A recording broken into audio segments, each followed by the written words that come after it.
Welcome to the Clear to Send podcast, a podcast about wireless engineering, where we educate you on Wi-Fi technology, talk about design tips, troubleshooting, interviews, and the tools. Here are your hosts, Rowell and Francois. Hey, what's up, everybody? Thank you for joining us on a brand new episode of the Clear to Send podcast. This is episode number 197. Can you believe that? We're almost at 200, just a couple more, and I believe we're going to make it there before the year 2019 ends, and then we'll start 2020 really strong with episode number 200. So I think that really makes a lot of sense for us to do that, right? To not skip an episode for the rest of this month. So that's why I'm here today to talk to you guys about doing Wi-Fi consulting as a business or as a side hustle. And so I'm going to talk to you from my point of view and my experience of doing this in the state of California and how that works when the things that I've learned when doing this out of state as well. But before I talk about that episode, I do want to remind everyone that the Clear to Send podcast has been made a finalist in the IT Blog Awards. What that means is Cisco put on this IT Blog Awards, contest, and there's different categories. So the Clear to Send podcast was nominated by you guys, and we made it as a finalist under the podcast and video series. So I think that's pretty neat, and I want to thank you guys for nominating us. I think that's great. We really appreciate that you're doing this because it really helps us and encourages us to keep going with these podcast episodes. So the one thing that I want you guys to do is to go vote for us so we can win in this category. There's a lot of other great people, a lot of great podcasts and video podcasts, or I don't know what you call those, vlogs, that are in this category as well. But I think it'd be really cool if Clear to Send made it there and on top. So if you go to cleartosend.net/vote, it'll forward or redirect you to the IT Blog Awards page where you can vote for some of our friends in the other categories, and then also vote for us. So we would really appreciate if you spent about 2 to 3 minutes casting your votes there. Again, that's cleartosend.net/vote. So we're now coming up against Cyber Monday. This is when this is released, and hopefully you guys had a great Thanksgiving. Hopefully you're thankful for what you guys have and what you've achieved this year in 2019. I know I sure am thankful for my family, the friends that I have, and for Francois helping me with the podcast to grow it to where it is today. And I wanted to know if you guys found any good wireless deals out there. Were there any Wi-Fi stands that you picked up at a good bargain there, or maybe some Ekahau deals? Their Wi-Fi Explorer was also on sale. If you didn't get that and you're listening to this today on Cyber Monday, go check it out, and maybe you can still get that software at a good discount. But I was looking forward to seeing what technology people were able to get and acquire that we could use in our day-to-day in wireless. I know I didn't look too hard and didn't find anything that I could have used personally. I do have already a lot of technology in my lab, but I was hoping to at least maybe get some adapters that were at a good price that I could put into some of the non-wireless systems that I have, or maybe to do some more captures with other systems, other laptops that I have available. But unfortunately, that just wasn't the case. One of the things that I did do over the past weekend, other than catching some sort of cold from my kids. So if my voice doesn't sound too good, it's because I am coughing, and I do have to pause the recording every once in a while so I don't blast your ears with my nasty cough. But over the weekend, I did get to play with some more Python and learn how to do some scripting with parsing XML using Python mini-DOM library, and was able to parse out some of the output using netconf on a Catalyst or on a 9800 cloud controller. And I did something pretty simple where all I did was list out the configured usernames and their privileges on the Cisco controller. So I thought that was pretty neat as I'm trying to get further along in some of the Python that I'm learning. And again, that challenge that I gave myself, the DevNet challenge, and learning more coding and scripting to utilize this in some of our day-to-day tasks. So that's all I've done this Thanksgiving weekend, other than eating a lot and playing with Python. And hopefully you could share with us what you were able to do. Maybe there's something that you're going after for 2020. Let us know in the comments. You can head over to the show notes, cleartosend.net/197. So I wanted to go into this topic of starting your own consulting business, or your Wi-Fi consulting business, or a side hustle, because I've been doing this for about 2 years. Not a lot of people know that I've been doing this, but I have been doing some consulting on the side in addition to my day job, which is the number one challenge for me right now, is having to schedule work while I have a day job. Now, the benefits that I have with this setup is I do go into work pretty early, and in the Bay Area, there are a lot of companies who actually stay at work pretty late, and a lot of these people stay as late as 7 p.m. And I know what you're thinking. It's pretty bad. I'm not really sure why these guys love to stay and work pretty late, but I'm not one of those guys. But the only time I ever do that is when I do have a client that I go see after my day job. And so about 2 years ago, around May 2017, so 2.5 years ago, I decided to incorporate my business. So my business, Packet 6, which you can see at packet6.com, I focus pretty much on doing wireless work. So wireless design, configuration, validations, that kind of thing. I do have a background in network engineering, and also I started all the way from the bottom at help desk as a IT technician, and also as a systems administrator. So I have a pretty wide background with technology, but I wanted to focus primarily on the wireless. And so that's how I set up my website.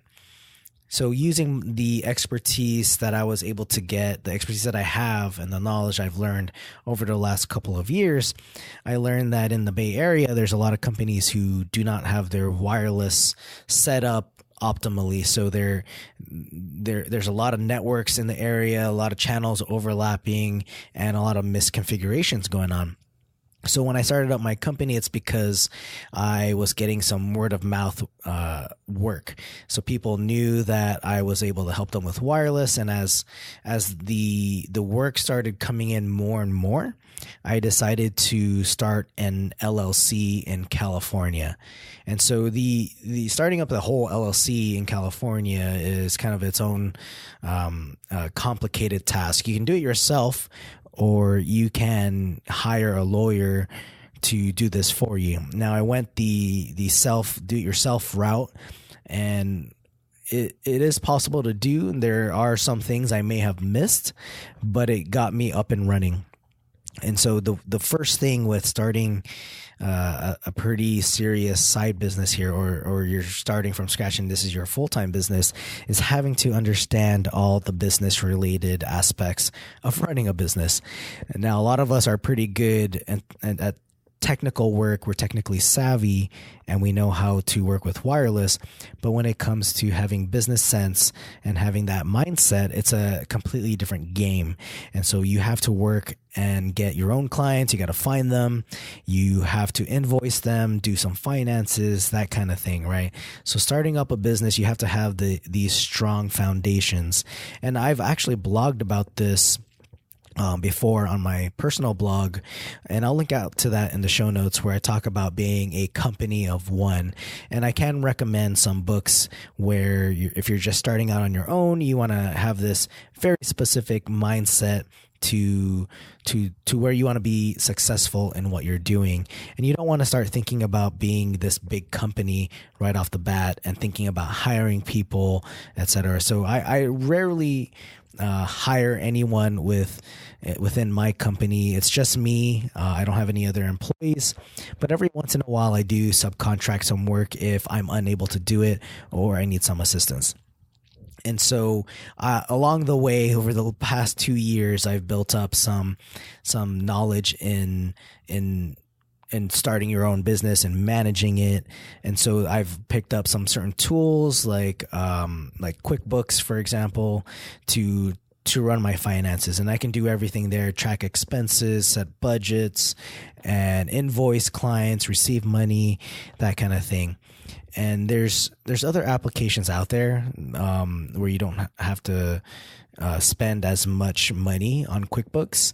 I just chose QuickBooks because of a lot of accountants know how to use QuickBooks. So where I decided to go with that was, in the future, if I wanted to have an accountant help me with my finances, which you do, by the way, you want an accountant to do your bookkeeper or a CPA. I wanted to make it easy for them to access that information and to run whatever reports and help me with those finances. So I stuck with QuickBooks. I've gotten used to it. It does have its pros and cons. There are some things that are weird about QuickBooks that I don't quite understand. But again, it's one of those applications that you have to learn to really get the most out of it. Some of the other applications similar to QuickBooks, there's FreshBooks. I think there's a lot of people who use FreshBooks as well. The price point is probably about the same. And then there's also the old-fashioned way of using Excel, which I don't recommend, but in the beginning, if you're kind of tight on cash, you could just start using Excel to track things. You're just going to have to be very, very religious about it so you don't miss it, and you want to have, or you don't miss anything with your books, and you also want to be sure you have backups so you don't lose any of those financial files. So the finance part is tricky, where you want to get someone financially savvy involved in setting up your business. So later on, not right away, but later on, I did hire a CPA to kind of help me figure out where my gaps were. And that wasn't really that was maybe the beginning of 2019 is when I really got a CPA involved in helping me figure out a lot of the accounting basics and anything that I'm missing or doing incorrectly. That's who you want to use, especially when it comes to taxes. The other thing that you'll want to learn how to set up is maybe when you're doing your LLC, you want to get a lawyer involved.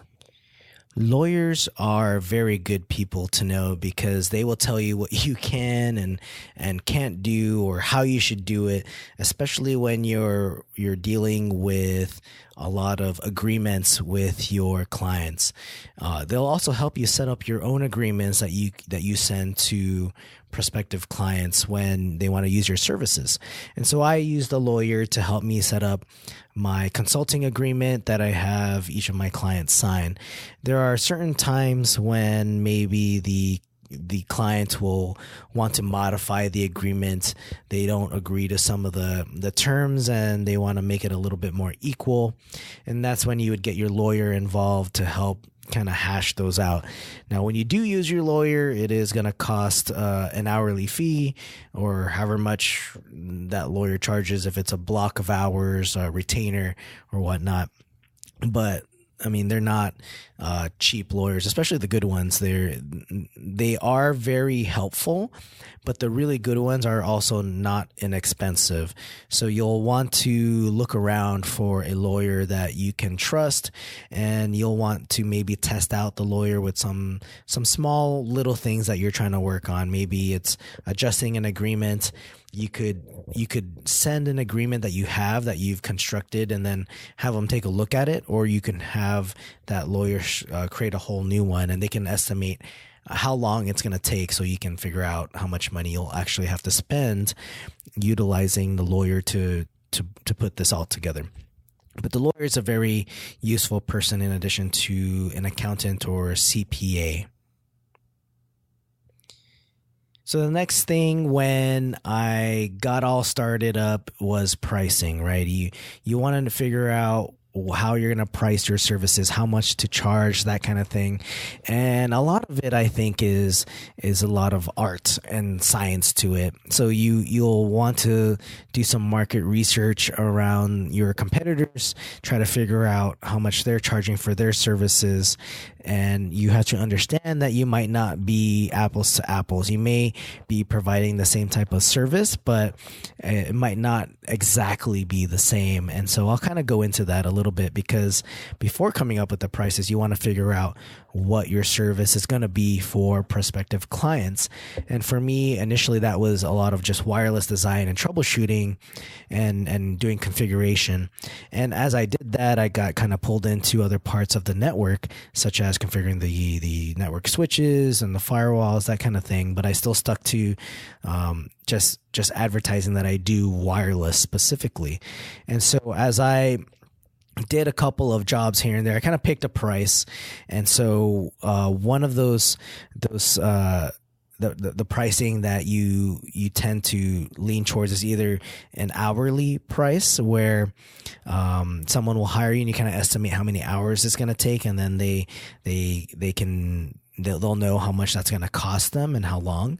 Or you can do kind of the project-based pricing, where it's the same fee, or depending on how large of a project it is, it's one flat price, and you have a statement of work that describes what exactly you're going to do.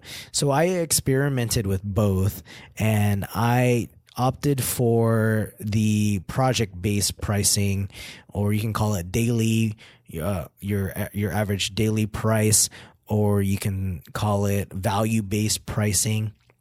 But that's what I lean towards. The reason why I didn't go with hourly pricing was because I felt that I had to stay within the set amount of hours I estimated, because some of the clients would then get approval for, like, let's say you charge $100 an hour and you said it was going to take 3 hours. Some of those companies would get approval for just the 3 hours, so they wouldn't be able to spend more than $300 as an example.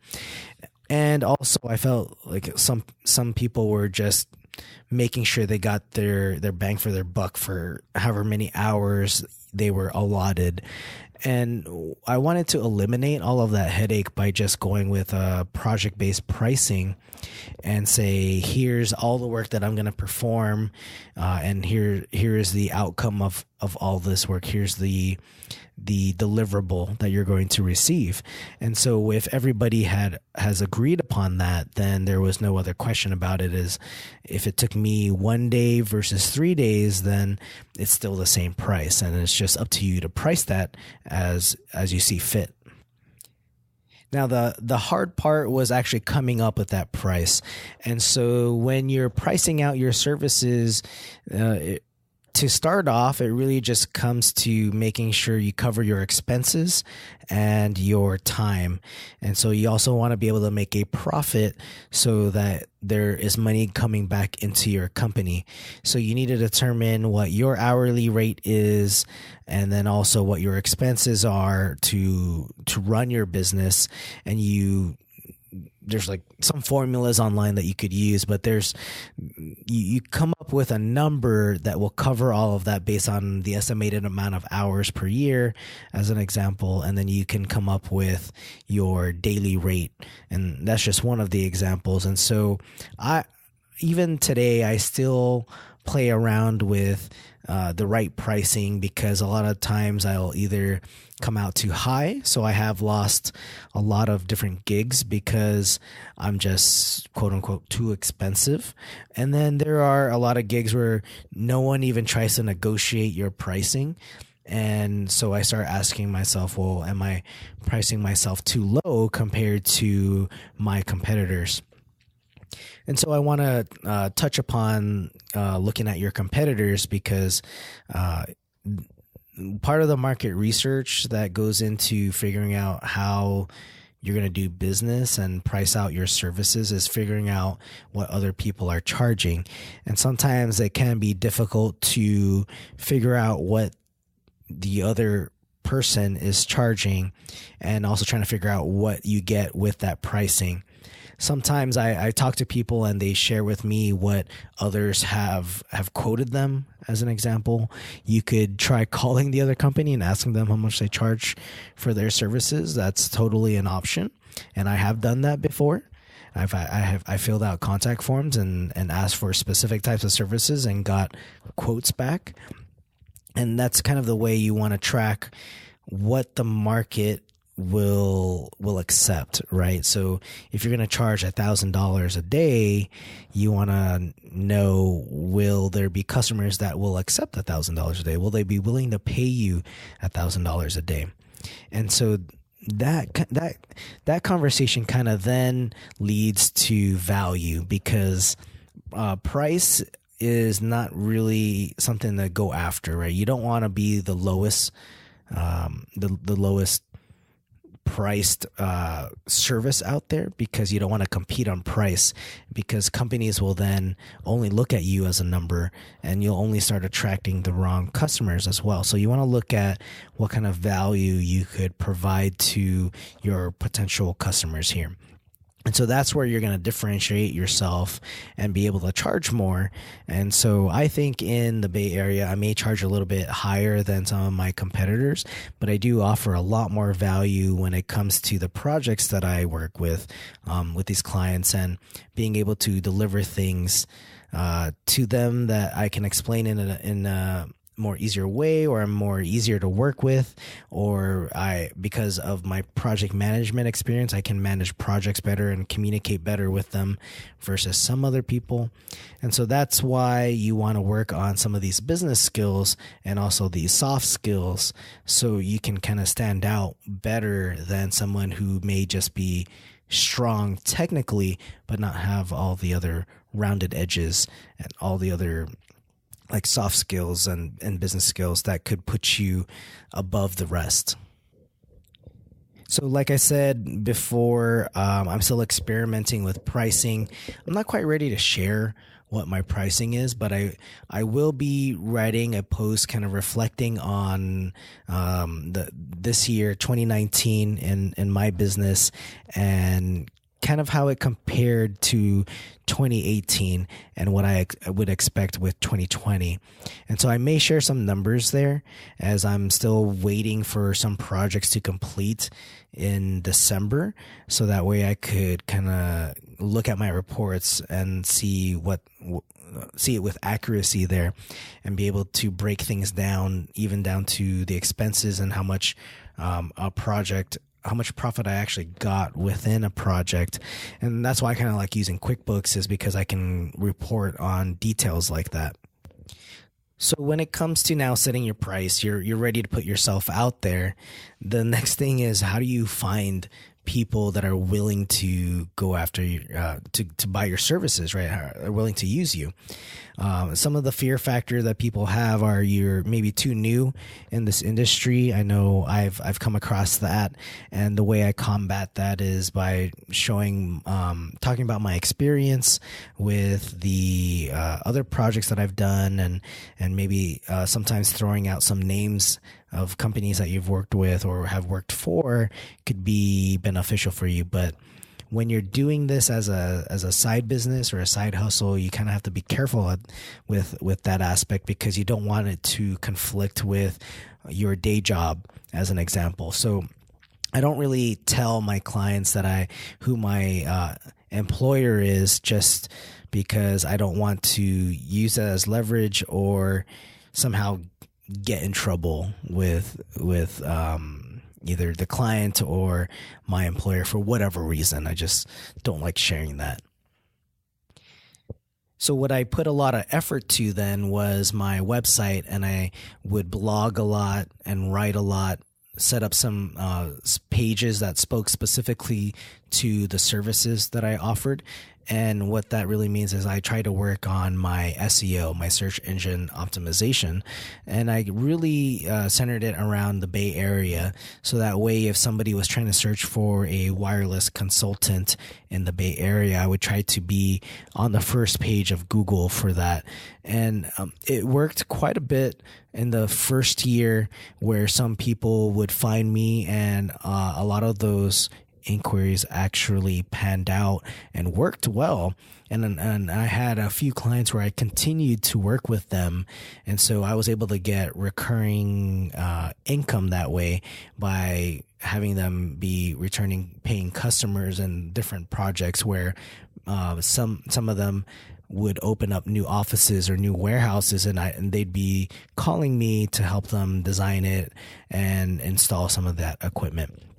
And so when that started to roll in, I would focus on still providing a lot of value to them, to my existing clients. So I wouldn't take on a lot of projects at the same time, especially since I was working on this on the side. I didn't want to feel overwhelmed and then diminish the value that I would be bringing to my clients. And so I really tried to go over and beyond with the work that I did. So that way, in the end, they can give you a testimonial and also share with other colleagues or other friends that they have that may need also your services. And eventually, like, word started getting around that I was doing wireless in the Bay Area. So I was getting pretty good work here and there, not too much and not too little. It was a pretty good balance. And then eventually I started working with companies that were opening offices in different states. And so now travel started to creep in. And so I'll talk about how to balance that out with your full-time job, your main employer. But when it comes to finding clients, I didn't advertise anywhere at all. I would just tell people that, hey, this is what I'm doing. If you know someone or if you need wireless services, you can come to me if you have any questions. And so I would frame the discussion that way, as if somebody had any questions, I would be happy to answer them and give them some advice. And then if they needed more help, they could hire me for additional services. And then you provide way more value than what they would expect. So that way they become a recurring customer, and also they would refer you to other people. And so that's what started happening for me, was I started getting more referrals here and there locally, to now where if someone was to say your name, they would almost likely go with you because of the weight that this other person carries by saying your name. And what you really want to do is you want to build really strong and loyal customers who believe in what you do because you believed in them and you really help them as much as you can, rather than seeing them as just another client. And so I knew in my area there were certain companies that weren't very good at treating the client like they were customers, like really good customers, right? They were just treating them as another number that they could get as an income. So they would just push a lot of heavy sales. And you guys know how this works, right? In sales, where they were just pushing a lot of hardware, a lot of access points, and then all of a sudden stuff wasn't working. And so then somehow I would come in and then troubleshoot, make it work, and then they were all happy and were able to refer me to other clients. So at that point, as things started picking up, I now have to say no to specific clients, and as business starts to grow and as you start building this knowledge on the business side, you start to figure out which clients are actually the ones you should be working with, especially the types of projects. And you can tell when certain companies come to you and it's more of just are you the cheapest one who can come in and fix this issue? And that's not the type of work that I'm trying to do or trying to acquire. I really try to work on projects that I think where I see myself growing and seeing where that there's value also on the client side by working with me and working with the technology that they see or that they work with. And so it got to a point where it became awkward, where the client would ask what equipment they should purchase, right, for their upgrade, for example. And so I would tell them, you can go with Cisco, you can go with Meraki, and then they would ask, okay, can I buy that from you? But I always had to go, no, I actually don't sell hardware, but you can get it from my competitor over here, as an example. And I really didn't like doing that because I didn't think that was providing enough value to the clients that I have. And I didn't like the idea of having them go to a competitor who I didn't have a relationship with and buy hardware from them, because also they would just say, well, if you buy the hardware from us, you could also buy the services from us, and you just get it from one company. And so at some point, I don't remember when, but I did sign up to be a Cisco partner and eventually became a Meraki partner. And so that ended up becoming another stream of revenue for me, where the clients that I worked with, I was also reselling hardware to them. And I would try to give them the biggest discount I could give them. And when you're working with when you're working as a partner, you have a specific margin on this equipment. It's not very big because you still have to compete with companies like CDW, where they can get equipment like on the cheap, right? So a lot of times I tell people to go to CDW because I don't want to deal with sales tax and all that. There's a lot of overhead for doing sales, and this is why a lot of companies hire salespeople, is because they do these sales. And sometimes I don't like doing the sales part, but when you run your own business, you're doing sales. You're always doing sales no matter what. And so a lot of times when I'm working with my with clients, if they want to buy hardware from me, and if it's Cisco or Meraki, they can do that with me as long as I can help them in developing that strategy of where they want to go and what they want to achieve.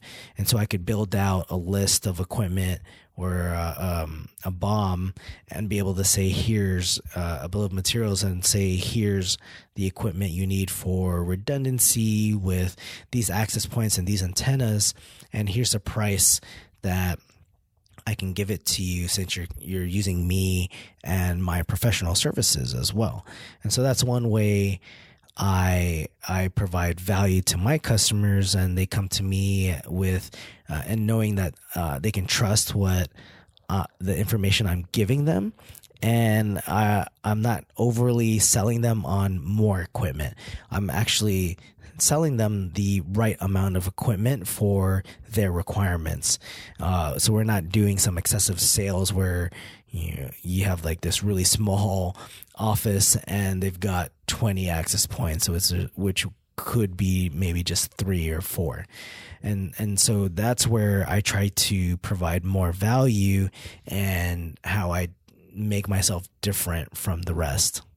And also when it came to the sales of the equipment, I knew what the right amount of equipment to give them, the right sized equipment to give them, like the type of access points and switches and firewalls, kind of the whole spiel of the whole network stack, because now I started to extend my business into different areas of the network besides wireless, but I still maintain my focus on the wireless side. And on my website, I actually don't advertise that I sell any hardware, or I don't even advertise that I do any other network services other than wireless.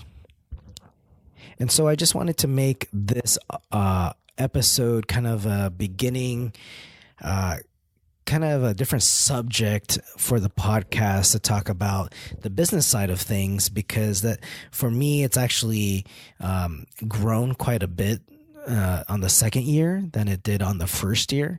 And I have been profitable on both years, but there is still a lot of things, a little nitty gritty details that I didn't go into. This is just what I could think of at the top of, off the top of my mind.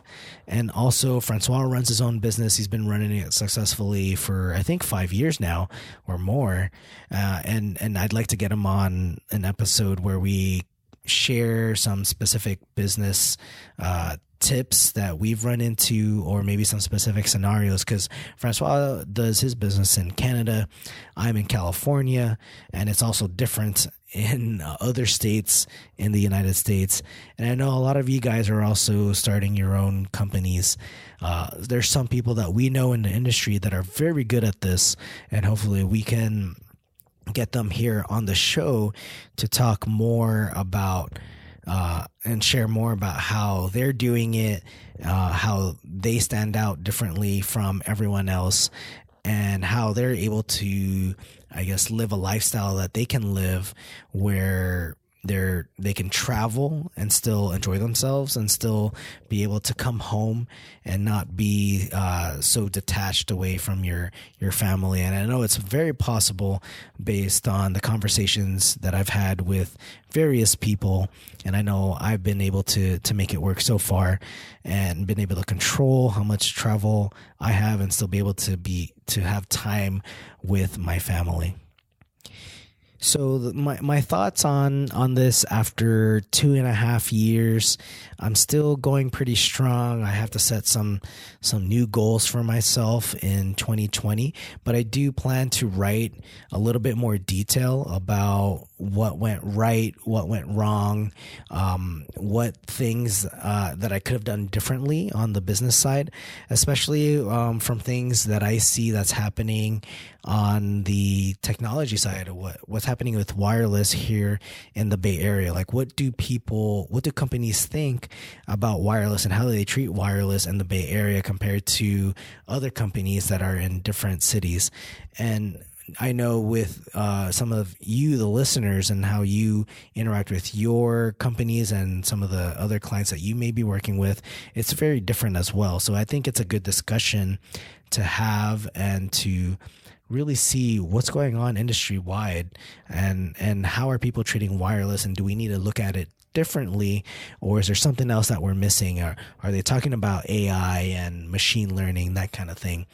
And so in the next couple of episodes next year, we will have a little bit more different topics other than the technical wireless topics. We'll also talk some business and how we're working with clients ourselves and being able to provide other streams of revenue and income for ourselves. So that's the episode here today. If you guys have any questions, if you guys are also running your own business, I'd be happy to hear about what you think makes your business successful and what tips you have, because I mean, I don't know everything, and only 2.5 years in, I know I'm still doing a lot of things wrong, but I am doing some things right. So I think it'd be a great discussion to have if you guys head over to cleartosend.net/197, where you could leave a comment, or you can hit us up on Twitter @cleartosend. So until next time, I'll see you guys on the next episode.